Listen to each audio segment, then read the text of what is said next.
Welcome to Electronic Game Information. I'm your host, Robby Rackleff. We're currently 4 weeks away from the Game Developers Conference in beautiful downtown San Francisco, California, but rumors and speculation are already swirling for this historic event in this classic town. But before we get into anything directly related to the Game Developers Conference, I have an announcement, and it's that I've finally started playing Dark Souls 2.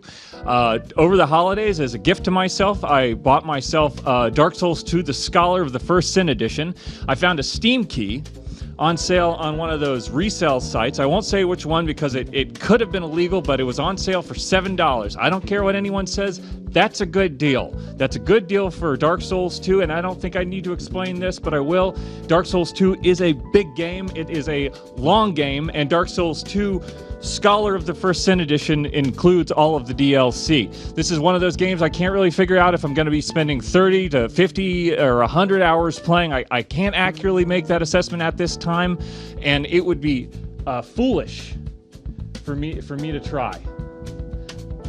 But I will say this: I thought I'd be spending around 80 hours playing The Witcher 3, and I ended up sinking more like 190 in there. But just for the record, I'd like to imagine that I will get around 80 hours out of Dark Souls 2: Scholar of the First Sin Edition. But until I see those end credits, we don't know. It could be longer. It could be that I'm one of those people that just doesn't struggle with Dark Souls 2: Scholar of the First Sin, and I could finish in 30 hours, but I doubt it.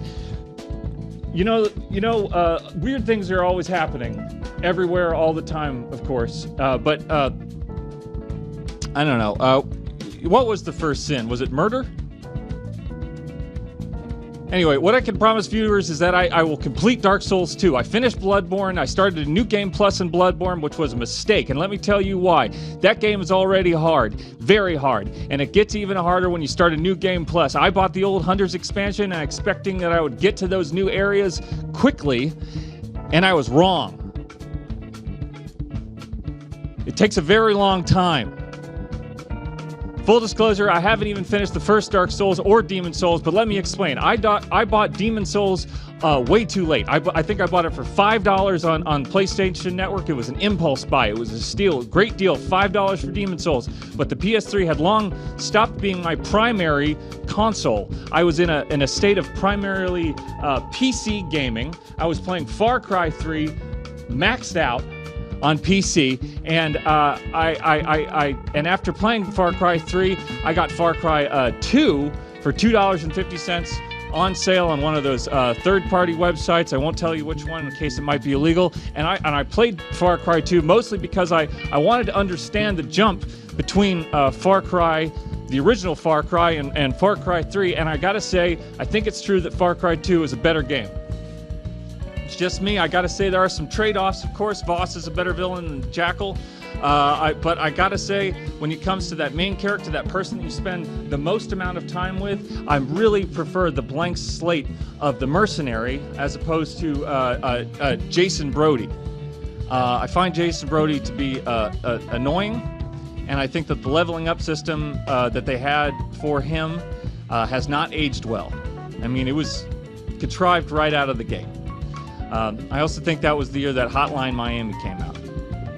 Anyway, this is the point. Things got a little out of hand that year. I went nuts on the Steam sales and the Humble Bundles, and if I had had the foresight to make the spreadsheet, then things would be different. Can we take a look at the spreadsheet for a second? I just want to show people how I'm doing. This is the spreadsheet coming up. I'll just press this button. There we go. This is my PlayStation 4 page in my spreadsheet, and you can see up here I've got a number of great PlayStation 4 games. You got the cost that I paid for them. You got the cost that if I resold it through eBay or if I took it to a GameStop, and then you've got the total hours that I've sunk into each of the games. And some of these games do track your hours even on the PlayStation 4. We all have our complaints about how the PlayStation 4 doesn't have a proper game time tracking, and some of the games have them in the games themselves, but otherwise I usually just go to a website, a community website like How Long to Beat, to just kind of get an estimate for how much, if I played something like the new God of War or Call of Duty Infinite Warfare. I can usually just get an average from those websites, and I plug those averages with a tear, bringing the number of hours played down a bit just to be safe, just because I don't want to be telling myself that I'm getting more value for my gameplay than I actually am. So if we go back to the spreadsheet, you can see I paid $30 total. This was a digital version of Dragon Age Inquisition, and I got about 70 hours of gameplay out of it. So that's we're talking less than 50 cents an hour of gameplay, and I'm creeping up there with Red Dead Redemption 2. Which I've sunk about 30 hours in after paying full price. Robby. Yeah, Alan? Robby, I just a quick question. How are you tracking your Red Dead Redemption 2? You're playing on PS4. How are you tracking those hours? Yeah, well, I just use a timer on my phone. Oh, okay. With games like Dark Souls 2, when it comes to developing my character, I've got some things that I prioritize in most action RPGs that where you get a lot of character customization. I like to be able to move quick. I like to be able to get in close. So I'm prioritizing speed. I'm prioritizing shorter weapons. And I don't mind it. I'm patient. I mean, with these speedy, smaller weapon guys, it can take a long time to defeat the evil in the world and all the creatures that come with all the evil. I mean, they don't call it Dark Souls 2 Scholar of the First Sin Edition because it's fun for people, especially with the bosses and some of the larger enemy types. I'm okay with just sitting there with my short weapons and with my speedy guy and just whittling them down. I don't need a big chunky two-handed Warhammer glaive axe. Anyway, does that make sense? I'm going to be totally honest. I'm just going to lay this on the table. I don't even like using a shield in these games. If I have the option, I would like to have 2 short swords in most situations, some extra healing spells, and because we're talking about Dark Souls 2, some of these extra Estus flasks. And I'm just going to be fine in 90% of combat situations. As far as bows and arrows, crossbows are concerned, I'll use them if I need to, but they're not really a priority. Anyway, I made a drawing of my character right here. So that's what my character looks like. You can see it's a pretty accurate representation of the armor that you start with. I did take a couple of liberties with this illustration. Most notably, you'll notice that the thought bubble with the battle rifle from Halo 2 is fairly prominent. It's not a great drawing of the Halo 2 battle rifle, but I think it gets the job done. That if I had the option, if I could make a wish and have it come true when I'm playing something like Dark Souls 2, I would be able to use the Halo 2 battle rifle in most combat scenarios. Going back to the drawing, you'll also notice up in the top right-hand corner there is a train, and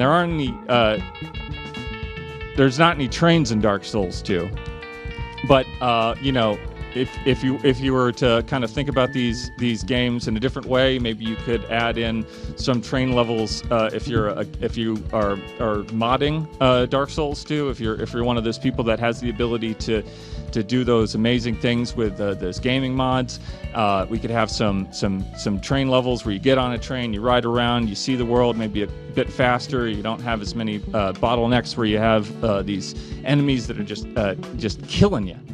They're just killing you as soon as you step through a door. You can just see the world. You can see all the beautiful art direction the game has, and maybe you get to visit some of those weird train stations. So I think it would be great to see trains in these games. I think that it's a fantastic game. I'll tell you a little bit about how far I've gotten into it. I started the game up. I pressed start. I got into it. I started taking notes right away because I knew this was going to be a special game. I wanted to track my whole progress in it. The first thing that happens, I meet that coven of red witches. I guess they're a coven of red witches, and they asked my name, and I said my name is Robby, because that was the first thing that popped into my mind because that's my name. But I messed that up because what I usually like to do in these games, and if you're a fan of the show, you know this, I like to base my game avatars on my beautiful wife, Katie. Katie, if you're out there, I love you. When you're away, I miss you. When I'm playing Dark Souls 2, I wish that you were there with me. So I make my Dark Souls 2 avatar look like you, and I hope it acts like you a little bit. I know we don't have two swords in the house, but one weekend we can go to a flea market and change that. But when I'm playing Dark Souls 2 and I'm playing with an avatar that looks like you, it's like I'm spending time with you. It's like you're home with me, and I hope you come home soon. That's all the progress I've got for Dark Souls 2. I can't wait to get back to this wonderful action-adventure game. It's such a big world, such a rich lore behind it. Can't wait to get back with my avatar, which is got my name but looks like my wife. In other news, I started using this generic Wii U Pro controller, can we get a close-up of this? This is a generic Wii U Pro controller. I bought it because I finally got around to playing Bayonetta on the Wii U, Bayonetta and Bayonetta 2. If you know, you get both of those games in a package deal, great deal. And it was stressing me out though, because this is a game that it's fast, it's action-packed, it's twitchy, and if you're playing the game, you're hitting the buttons hard, you're moving the sticks fast, and if you're using the gamepad, it's kind of stressful. Because if you're me, you're worried that you're gonna loosen some of the joysticks, or you're gonna press some of the buttons too hard, and it's gonna stop working. And those that gamepad with the screen in it, great responsive gamepad, but not easy to replace. So I wanted to get a Wii U Pro controller, and I did some research, and I found that most of the Wii U Pro controllers that are the Nintendo branded Wii U OEM Wii U Pro controllers are around $50, which I feel like is a little bit too expensive. I did some research. I found this for $12. It had decent reviews, but let me tell you something. I used to have a rule: never buy third-party controllers unless they're made by 8bit2.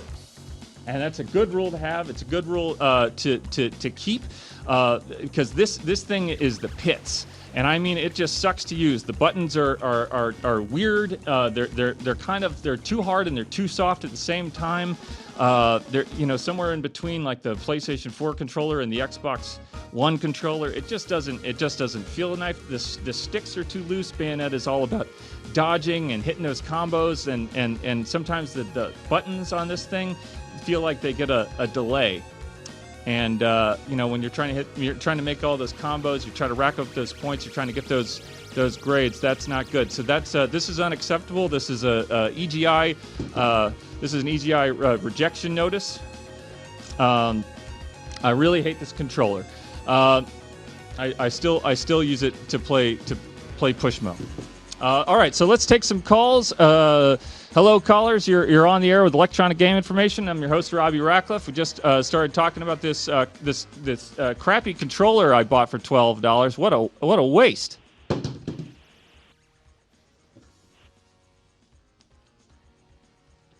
You're on the air.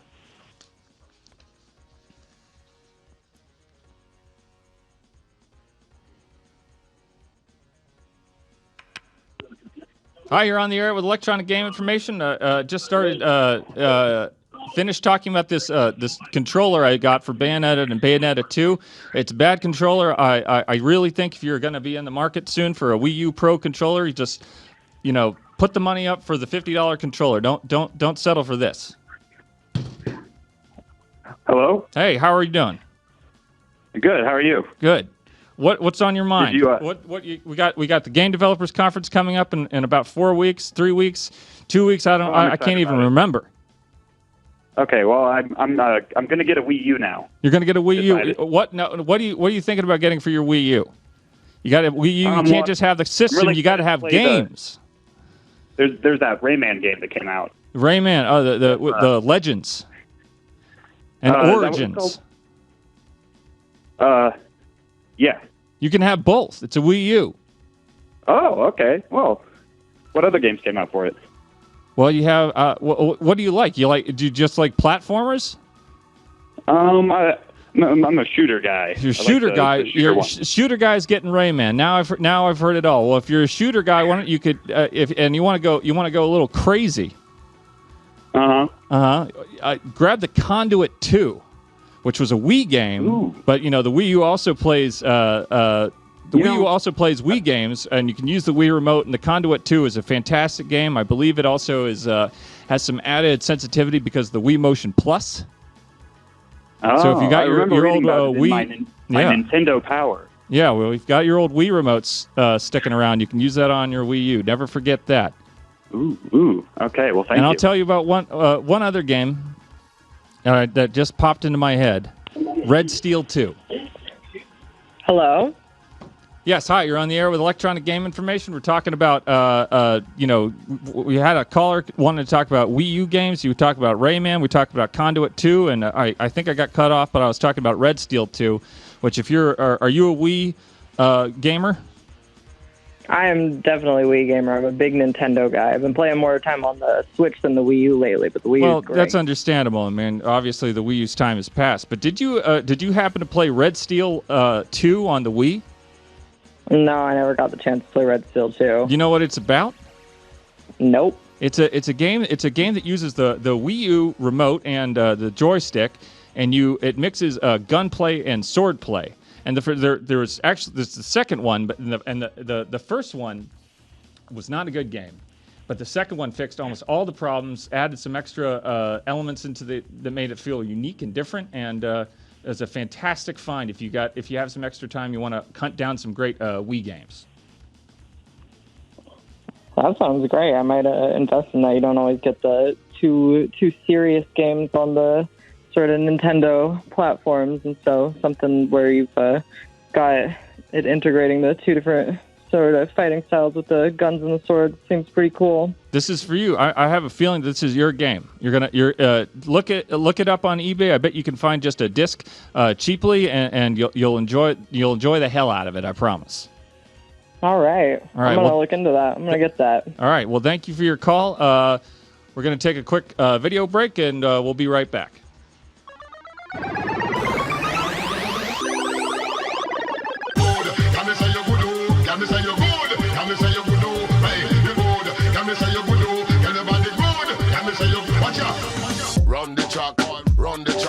Run the track, and nobody look back. Them say,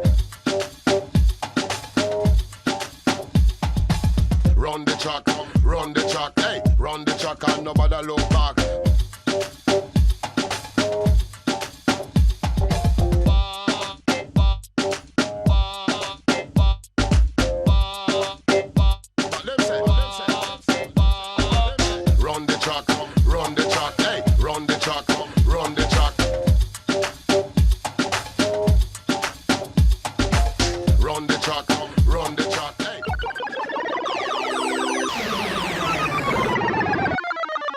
All right, I think it's time to check in with Alan on the chat. Alan, are you there?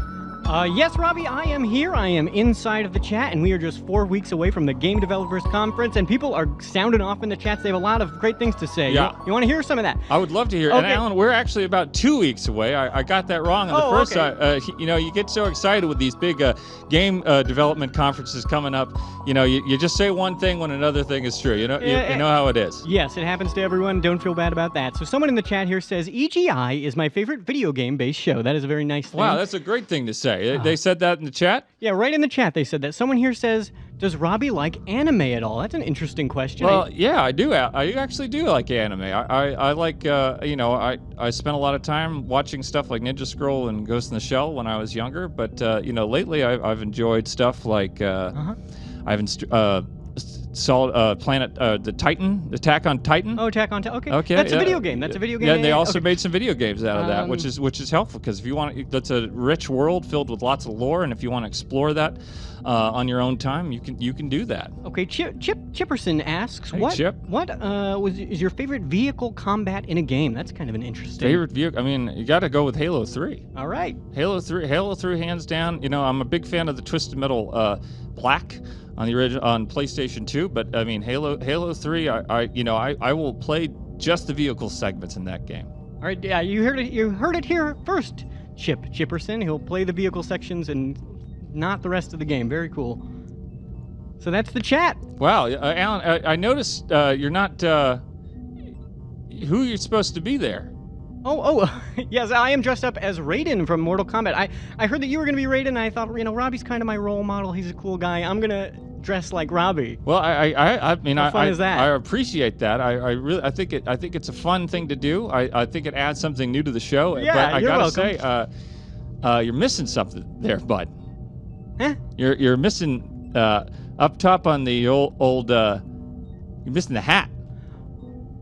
Oh, I am wearing a hat. No, you're missing the Raiden's hat. Raiden's got a famous hat. Oh, it looks like you might have actually gotten the same costume as me, so I'm pretty sure it came with a hat. Oh, yeah. A special hat. Yes. The costume came with a hat. I didn't feel comfortable wearing that. I didn't feel it was appropriate for me to be wearing a hat like that, and Wait. I chose to kind of wear my own hat. Just, you know, I didn't want to make anyone feel bad, so I just. I'm Raiden. I just have my own. I just want to be clear. There's a problem with the hat? I felt that the hat could be viewed as stereotypical, could be viewed as offensive by some people. I just felt safer to just wear my own hat. No big deal. So let's see what people are saying in the chat here. I mean, you know, Christopher Lambert. Talking about the hat. Are you? I mean, is this? You know, Raiden's always had a hat. The background. I don't think I mean. Yes. There's Raiden a few scenes in the Mortal Kombat movie where Christopher Lambert is just wearing white robes. And he's got long hair, and he's not wearing the hat, but he does wear the hat in the movie.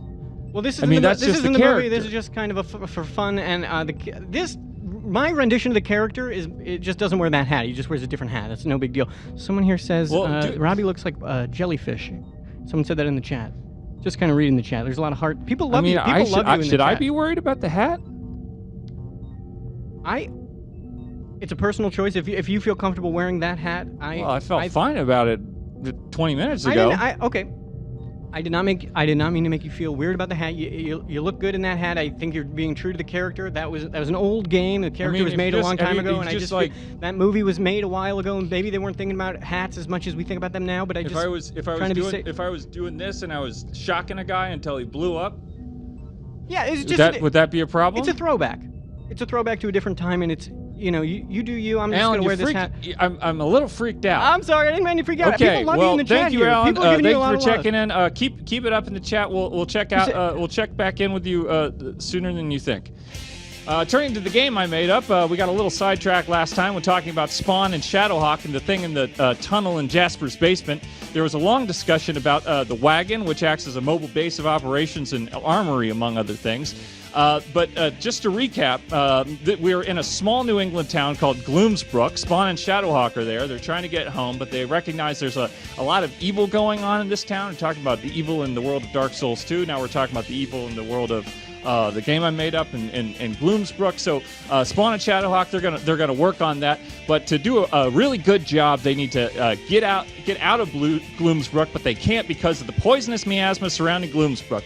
To get through that, they need a protective amulet from Jasper, but he sells them, and he sells them. He doesn't just give them away, and they don't have any money. So Jasper has a creature in a tunnel under his house. He'll give the amulet to Spawn and Shadowhawk if they get rid of the creature for him. I will say that we did need that time to talk about the wagon. It's an integral game element. I would say for me it really ties the whole adventure together. I mean, you can just fit so much. You can just fit so much into the wagon.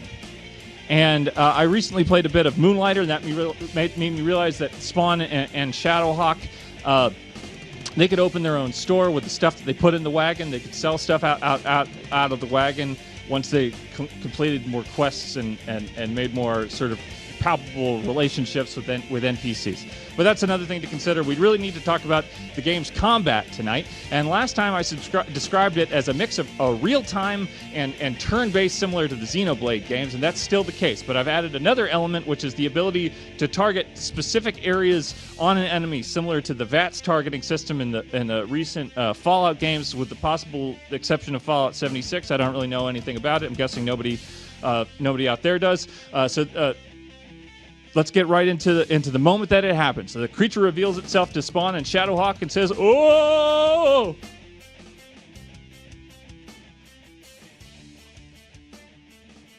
Oh! The creature is revealing itself. I'll just do a delay on the creature slide. Oh! Oh!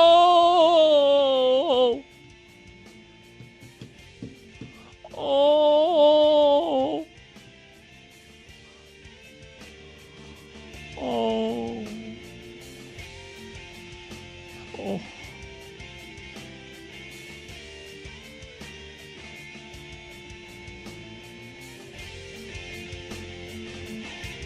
Oh, it's been so long since I've had visitors. Yes, you must please come and sit. Come and lie down. The weight of your days. Oh, the weight of your days. It must be the weight of your days that dragged you down here with me. And then that's what the creature says. Then Spawn says, I don't know what you mean, but we aren't here because we feel bad. Shadowhawk follows up. Do you know Jasper? He's the villager who owns this house. And the creature says, Jasper, yes, he's told me that you would come here. He's added to the weight of your days. Shame! Shame on that man. What did he ask you to do? And then Spawn says, we're supposed to take care of you. He didn't specify how, but I have an idea. And then the creature responds, shame on that man and the weight of his days. He means to kill me, to send assassins down. What did he offer you? And then Shadowhawk says, an amulet to get us through the woods safely. And the creature responds, rotten man, stinking vermin. Did he tell you how he came to find this tunnel? Did he tell you why he chose this house, this particular house? Did he tell you how he came down here with his runes and his symbols and his flute? Did he tell you how he made me dance to the songs that were written for things that never saw the light of God? He tracked me down like an animal, and he put me in his magic cage. He made me walk between the worlds, break my bones, squeezing into the cracks between life and dreams and nightmares. Out there in the back halls of reality, there are places where even the most uncommon of beings such as myself find it hard to keep their senses. I walked in the dust fields of dead moons. I nearly drowned in rivers that moved like water but felt like skin. I saw the wolf-like visages of dream eaters. They howled at me, and all the light drained from the universe like a suck. But he made me go. He made me collect and scrounge like a mouse. He made me bring back those stones and gems he uses in his amulets, the trinkets he sells to lonely housewives and filthy drunkards whose manhood has limped. For years I was his toy, and he laughed at me when I screamed at him in frustration and agony. I was a quiet thing, I had my own songs and my own thoughts, but the endless searching for the treasure made me go mad. I bided my time. I watched his spell casting and I paid attention. I recorded his entrapment rituals like a ledger. One night when he came down to torment me and send me out to walk between the worlds, I lashed out and destroyed the charms that he needed to keep me enthralled. He ran and I chased him, but he got away. And he sealed me underneath his house.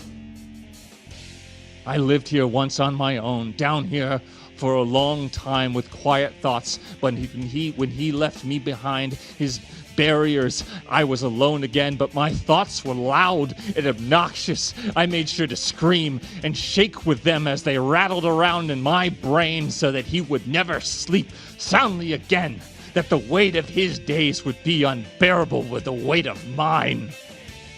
And then Spawn says, strange. And then Shadowhawk says, why didn't he just leave? And then the creature says, because we are tethered.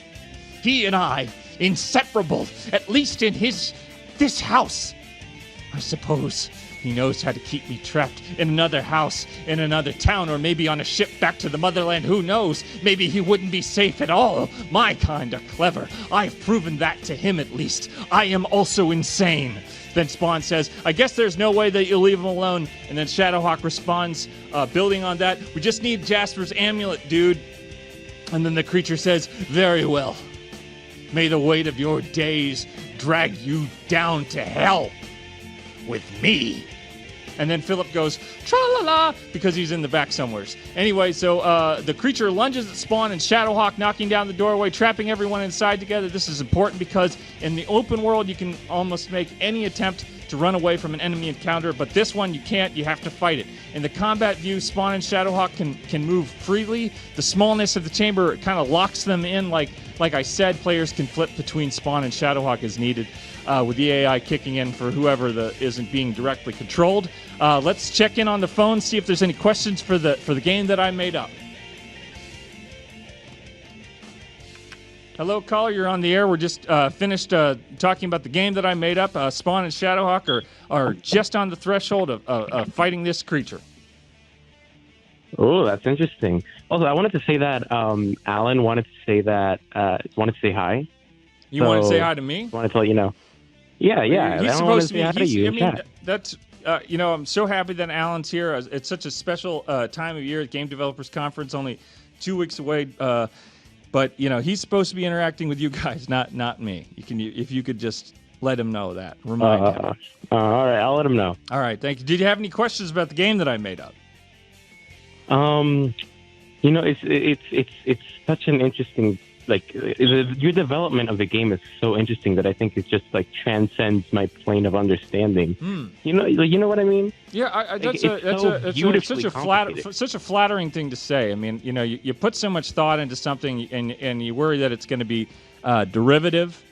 But when you say something like that, it really makes me feel like we're on to something really special with this game. Yeah, man, I absolutely cannot wait to play it. I will pay top dollar to play that game. You're day one. You're a day one purchaser. Yeah, I'm a pre-order purchaser. You're a pre-order. You're going to preload the game.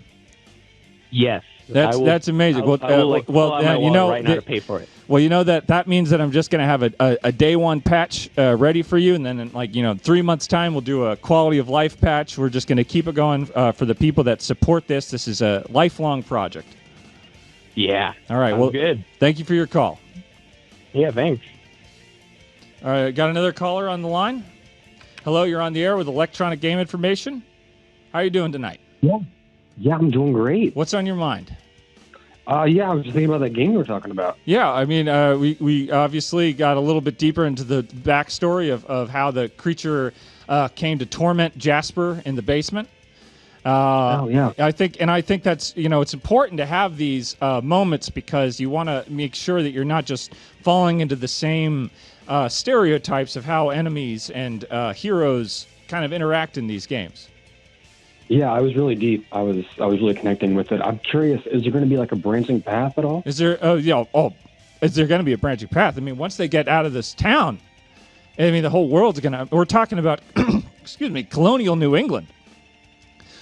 I mean, there's there's other towns. There's kind of more. There's like settlements by like weird families. There's Robby. Yeah, Alan. Robby, I got to butt in here for a second. Yeah, of course. You got me? Yeah, I've got. Yeah, Alan. Alan, you're still in the chat. Yeah. Oh, yes. I'm in the chat, and I gotta just interrupt here because people are loving this game you made up. I just wanted you to know. Oh. Someone here says, "I'm loving the world building." Wow, that was Doofus Brigade. First and foremost, I see myself as a world builder. Absolutely. I see you that way as well. Hey, check out this comment. Someone actually wrote, Robby should win a Nobel Peace Prize for his great ideas. Isn't that cool? Well, one of the things that could fit in the wagon would be a big prize. Yes, people want to buy this game. Someone asks, will the game be coming out on the Wii U console? What do you think about that? Well, that's a great question. Even though Nintendo has officially stopped supporting the game, the Wii U games haven't really been coming out on it so much. But the eShop is still up, so totally. If someone's willing to help me code this game for the Wii U, I would be happy to put it on. All right, I'll let people in the chat know you're looking for help with coding of the game. Someone here writes, "Oh my God, ask Robby, have you gone and shopped this game around the developers and publishing companies?" A lot of exclamation points and question marks. No, I haven't. I have not. Okay, I'll let them know you haven't done that. Let's see. People just love you. They want you to know that you're a great guy. Ooh, people want to pre-order the game. They like the creature a lot. Oh, the creature is such a complicated character. Moop here says the creature has real character depth. I think that's a compliment. Well, that's important to have. If you have these one-dimensional enemy types all the time, the game is gonna feel flat and repetitive. You got to give these things some weight. So, someone here is calling you handsome. What should I say? That's flattering. I feel great about that. I'll say Robby likes being called handsome. I don't. This is a video game show. It's a family show. I spelled handsome wrong, but you are handsome. So just take a compliment. Alan, knock it off. Okay, I'm fun. I do want to quickly say that I'm sorry if I made you feel weird about your hat choice. You look great. Just go with it. All right. Thank you, Alan. I think we're going to take another caller right now. Hi, you're on the air with Electronic Game Information. We're just going over some stuff with the game I made up. This is our Game Developers Conference coverage. Hi. Hi. How are you doing tonight? I'm really good. What's on your mind? I had a question about the game that you made up. Absolutely.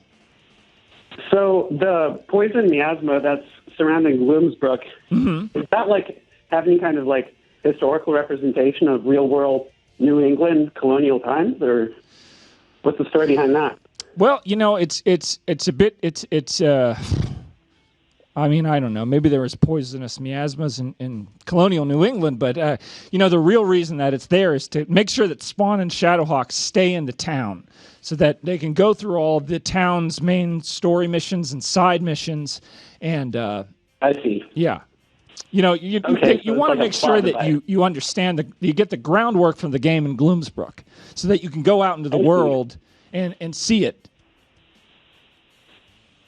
Wow, that's really interesting. Yeah. So do you think there's going to be other real-world locations that Spawn absolutely. and Shadowhawk are going to be going to? I'm thinking Boston. Boston, absolutely. A little bit of Fallout 4. Yeah, maybe there could be some references. Besides the VATS targeting system, of course. That would just be wonderful. All right. Well, thank you so much for your call. We're going to take a quick video break. We'll be right back.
Ladies and gentlemen, it's time for the list.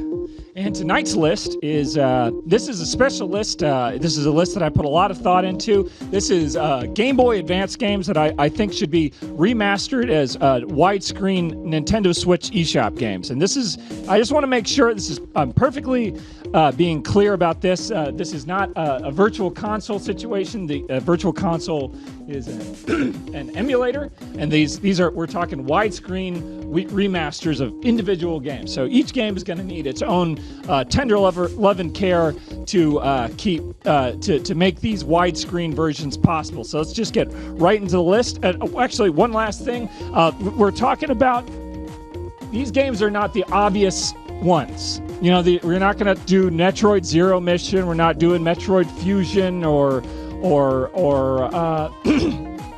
the Legend of Zelda games, the Minish Cap. We're going to be talking about games that aren't particularly obvious. So let's go right into the list.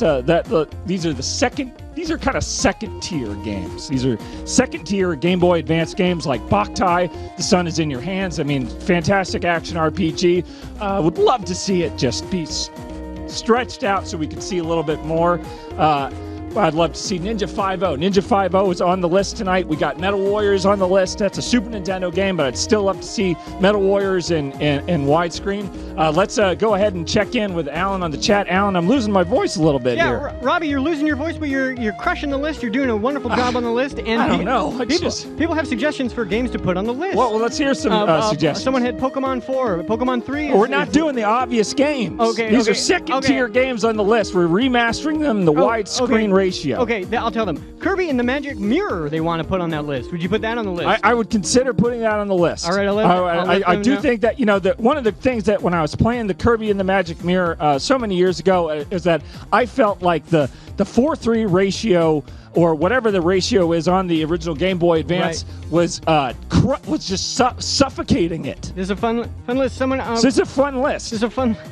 Advanced Wars, I don't know the Yo. Advanced Wars is an obvious game. Oh, it's too obvious. It's too obvious. It's got the word advance in it at the very beginning. It's Astro Boy Omega Factory. Astro Boy Omega Factory is on the list. Okay, if I hadn't been worried that I was going to lose my voice, I still might lose my voice, Alan. It's going to happen. It's just going to have to happen tonight. Yeah, people will this is a hard night. Your lips if you lose your voice. We've got Game Developers Conference is coming up in 2 weeks. I thought it was 4 weeks. I'm losing my Robbie, damn voice, Alan. Before, if someone said put Mother 3 on the list. Mother 3 is a fantastic. It's a role-playing game. It didn't come out in America, but I'd love to see a widescreen remaster on the Nintendo Switch eShop.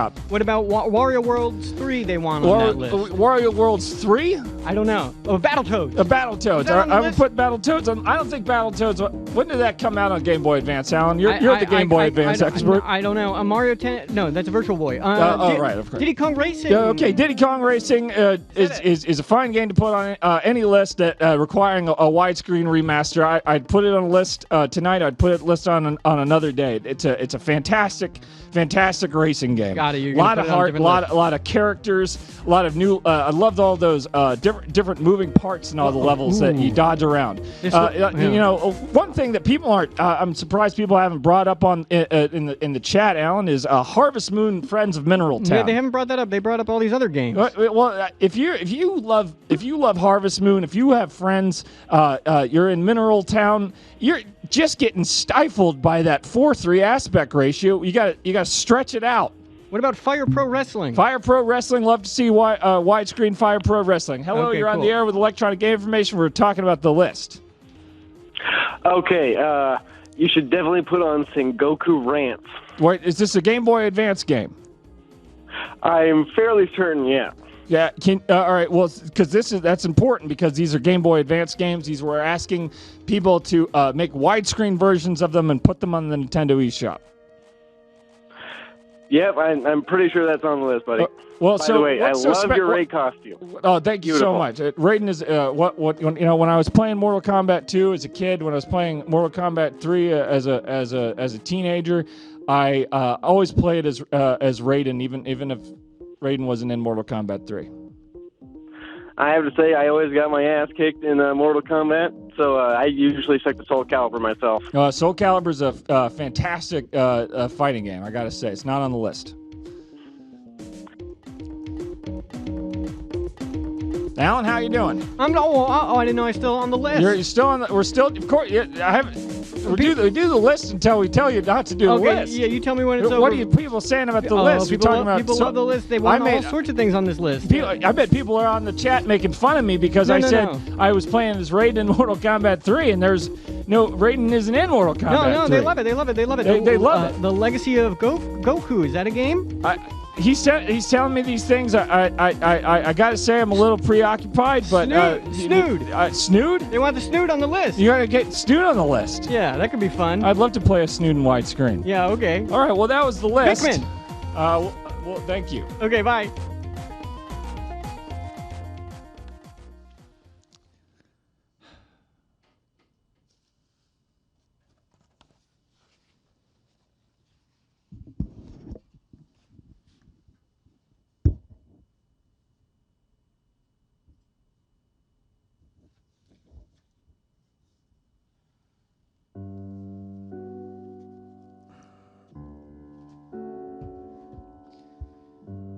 You know, there's a rumor floating around that a redesigned Nintendo Switch may be released later this year. One that potentially focuses more on the portability of the system and could potentially lose the cartridge slot. You know, there's another rumor going on that there's an Xbox One console coming out this spring that's not going to have a disc drive. And it's possible that both of these are true. It's possible that none of them are true, but even if one of them's true, that's a big deal. I mean, we've been here before with the PSP Go, and while that iteration of the portable never really found its footing, it's safe to say that system didn't have the installed player base that the Nintendo Switch or even the Xbox One have. I don't know about all of this. I've been burned by rumors. Just a few weeks ago, people were telling me that Metroid Prime Trilogy was about to be re-released on the Switch, pending the Nintendo Direct. That was, I believe, February 13th. And that was a great Nintendo Direct. I mean, with all the information about Dragon Quest XI and Fire Emblem Three Houses, the Super Mario Maker 2 trailer. I mean, it was a great Nintendo Direct. But there wasn't any mention of a Metroid Prime Trilogy. So I'm not that into rumors right now, but that didn't stop me from imagining about things that aren't even rumors. I guess you could call it daydreaming. I was sitting in my living room and I was looking at my PlayStation 3 and I started thinking to myself, there should be a discless version of the PlayStation 3. With all the PS Plus, PS3 games I own, I'll never get through them all. But if I had a little tiny PS3 box, just something the size of those Roku boxes, not the dongles, the boxes. Well, maybe I would just play a few more PlayStation 3 digital games. That would be fun. That'd be a lot of fun. Now, I know there was a PlayStation TV, but I never really got a grip on what that was, so not going to address it. But what we're talking about is a discless PlayStation 3. Remember those tiny PlayStation 2s? It could be the same size as that. Probably wouldn't get as hot. And, I guess I just don't like how big the PlayStation 3 is anymore. It's just me. By this time in its lifespan, it shouldn't be that big. I mean, this is what I'm saying. Make a smaller version of the PlayStation 3 that uses a solid-state drive and doesn't have a DVD drive and sell it to me for under $100. I'd buy it, probably. That's not really a commitment, but I'd look into it. Do that. Just do that or make the PS4 backwards compatible. Do whatever makes sense.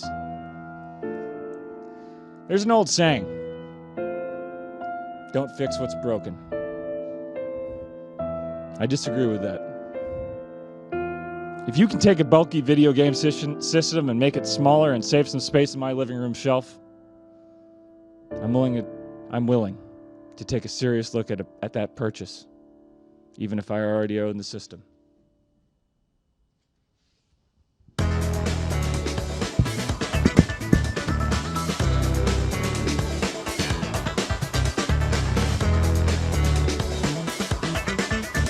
All right, so that's our coverage of Game Developers Conference 2019. We'll be back here same time, same place next week.